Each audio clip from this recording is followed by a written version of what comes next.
Hello' friends, নমস্কাৰ। আন্তৰিক স্বাগতম জনাইছোঁ আছাম ভাইবৰ এটি নতুন ভিডিঅ'লৈ। আগন্তুক অসম টেট তথা বিশেষ টেটৰ লগত সংগতি ৰাখি আজি আমি অতি গুৰুত্বপূৰ্ণ কেইটামান প্ৰশ্নোত্তৰ আপোনালোকৰ লগত আলোচনা কৰিম। এই প্ৰশ্নোত্তৰসমূহ আহি থকা পৰীক্ষাত অহাৰ সম্পূৰ্ণ সম্ভাৱনা আছে। আজি আমাৰ ভিডিঅ'টোৱে যিখিনি টপিক কভাৰ কৰিছে সেইখিনি হৈছে concept and nature of development, বিকাশৰ প্ৰকৃতি আৰু ধাৰণা, ফেক্টৰ্ছ ইনফ্লুৱেঞ্চিং ডেভেলপমেণ্ট, শিশুৰ বিকাশ প্ৰভাৱিত কৰা কাৰক, ডাইমেনশ্যনছ অফ চাইল্ড ডেভেলপমেণ্ট, শিশুৰ বিকাশৰ মাত্ৰা, আৰু understanding changes during the stages of development, শিশুৰ বিকাশৰ স্তৰসমূহত হোৱা পৰিৱৰ্তন। এইকেইটা বিষয়বস্তু আগত ৰাখি আজি আমি অতি গুৰুত্বপূৰ্ণ প্ৰশ্নোত্তৰ কেইটামান আপোনালোকৰ মাজলৈ লৈ আহিছোঁ। আশা কৰোঁ ভিডিঅ'টো শেষলৈকে চাব। আমি এতিয়া আগবাঢ়িছোঁ প্ৰশ্নোত্তৰসমূহলৈ। আমাৰ প্ৰথম প্ৰশ্নটো হৈছে শিশুৰ বিকাশৰ অৰ্থ কি?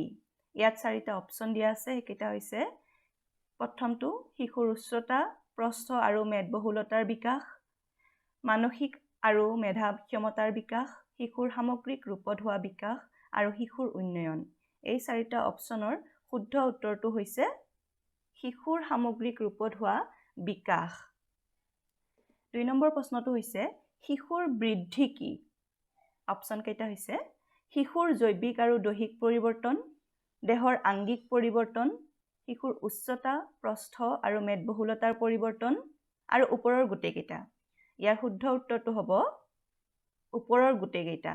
অৰ্থাৎ শিশুৰ বৃদ্ধি হৈছে শিশুৰ জৈৱিক আৰু দৈহিক পৰিৱৰ্তন, দেহৰ আংগিক পৰিৱৰ্তন, উচ্চতা, প্ৰস্থ আৰু মেদবহুলতাৰ পৰিৱৰ্তনকে বৃদ্ধি বুলি কোৱা হয়। নেক্সট প্ৰশ্নটো হৈছে আমাৰ বিকাশ আৰু বৃদ্ধি কোনটো কাৰকৰ ওপৰত নিৰ্ভৰশীল? ইয়াৰ অপশ্যন কেইটা হৈছে পৰিৱেশৰ ওপৰত, বংশগতিৰ ওপৰত, ব্যক্তিৰ ওপৰত, আৰু ওপৰৰ গোটেইকেইটা। ইয়াৰো শুদ্ধ উত্তৰটো হ'ব ওপৰৰ গোটেইকেইটা। অৰ্থাৎ বিকাশ আৰু বৃদ্ধি পৰিৱেশ, বংশগতি আৰু এজন ব্যক্তি আটাইৰে ওপৰত নিৰ্ভৰ কৰি বিকাশ হয় আৰু বৃদ্ধি হয়। কিন্তু বৃদ্ধি আৰু বিকাশৰ মাজত কিছুমান পাৰ্থক্য আছে। যেনে বৃদ্ধি আমাৰ গোটেই জীৱনজোৰা হৈ নাথাকে, কিন্তু বিকাশ আমাৰ গোটেই জীৱনজোৰা চলিয়েই থাকে এই প্ৰক্ৰিয়া। আনহাতে বৃদ্ধিক আমি কি কৰিব পাৰোঁ?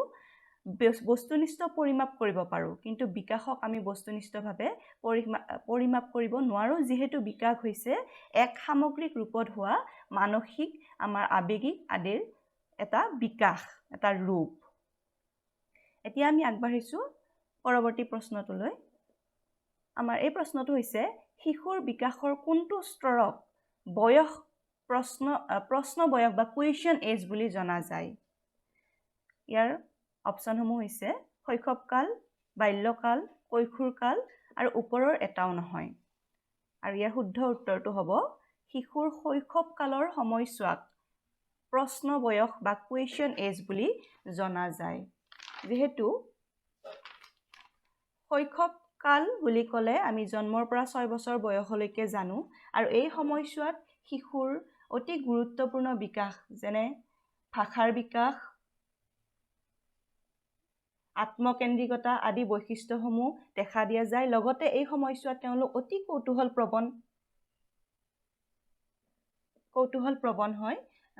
প্ৰৱণতা গঢ়ি উঠে।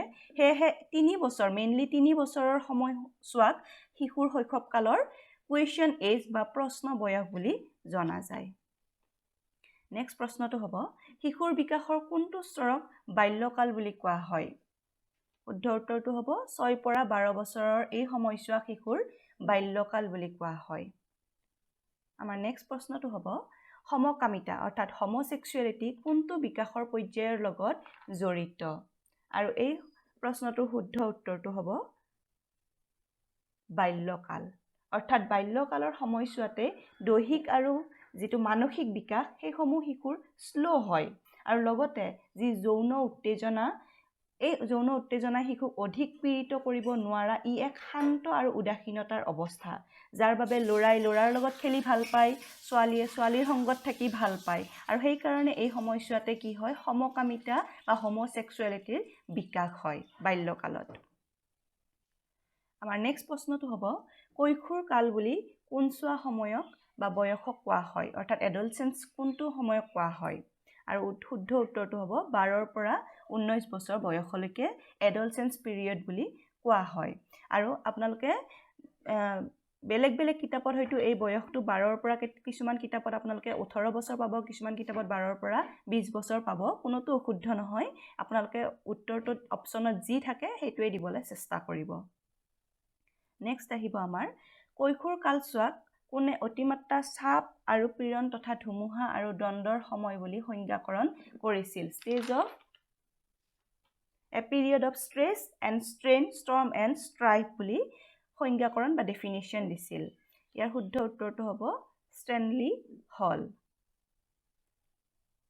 আমাৰ নেক্সট কুৱেশ্যনটো হ'ল শিশুৰ কোনটো স্তৰক বিস্ময়কৰ নৱপ্ৰজন্ম বা মাৰ্ভেলাছ নিউ বাৰ্থ বুলি কোৱা হয় ইয়াৰ অপচনসমূহ আছে শৈশৱকাল বাল্যকাল কৈশোৰকাল আৰু প্ৰাপ্তবয়স্ককাল আৰু ইয়াৰ শুদ্ধ উত্তৰটো হ'ব কৈশোৰকাল এডলসেন্স পিৰিয়ডটোক আমাৰ বিস্ময়কৰ নৱজন্ম বুলি কোৱা হয় আৰু এইটো এই কাৰণে কোৱা হয় যে এই সময়ছোৱাতে অৰ্থাৎ এডলসেন্স পিৰিয়ডতে আমাৰ শিশুসকলৰ দেহ মানসিক বিকাশৰ প্ৰতিটো দিশতে পৰিৱৰ্তন সংঘটিত হয় যি শিশুৰ বাবে এক নতুন অনুভৱ কৈশোৰৰ এনে দেহ মানসিক পৰিৱৰ্তনৰ অৱস্থাকে ষ্টেনলি হলে বিস্ময়কৰ নৱজন্ম বুলি অভিহিত কৰিছিল আমাৰ শেষৰ প্ৰশ্নটো হৈছে অতিমাত্ৰা আবেগ নিসংগপ্ৰিয়তা সহানুভূতিশীলতা আত্মসন্মানবোধ এইকেইটা কোনটো স্তৰৰ আবেগিক বিকাশৰ বৈশিষ্ট্য শৈশৱকাল বাল্যকাল কৈশোৰকাল